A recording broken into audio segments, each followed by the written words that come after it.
Alright, good morning everyone. It's exactly 6:56 in the morning of April 19. So, kagabi, masyadong malakas yung hangin kagabi at talagang mararamdaman mo yung lakas ng bagyong gising dito sa Catanduanes. Andito ako ngayon sa loob ng San Andres Central Elementary School dito sa San Andres, Catanduanes. At eto makikita nyo ngayon, ngayong umaga paglabas ko ng bahay, medyo binahanan naman yung part na ito. Halos kaparehas ng mga nakaraang bagyo na binabahay ito kinaumagahan. Pero the good thing with this is that makikita nyo yung kulay ng tubig is hindi siya muddy or hindi siya brown. It only means na ito ay mga galing lamang sa pag-uulan, hindi yung galing mismo sa river or sa bundok na nagsipagbabaan sa patag na lugar. So eto talaga ay sa ngayon ay talagang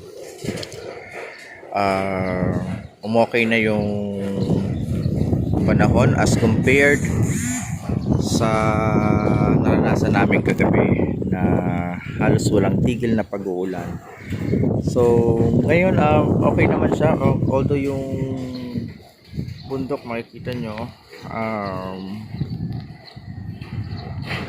puno pa rin ng or medyo hindi pa rin siya visible dahil na rin sa konting pag-ulan.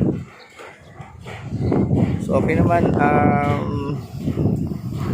Hindi ko alam sa ibang parte ng Catanduanes, but then dito as far as I'm concerned dito sa lugar namin is okay naman po.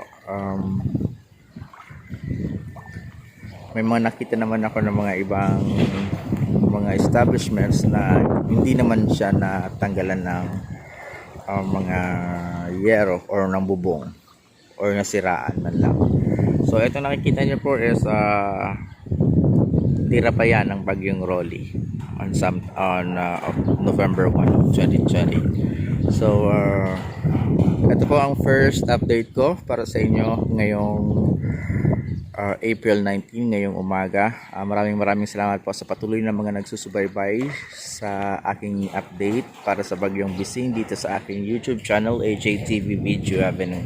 So if you like this video, go ahead and share it with your friends and or with your relatives. Share it and post it in your Facebook account or other social media platform so that ma-notify naman natin at malaman naman ng ating ibang mga kababayan ang kalagayan namin dito sa Catanduanes.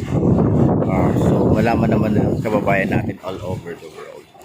So maraming salamat po ulit.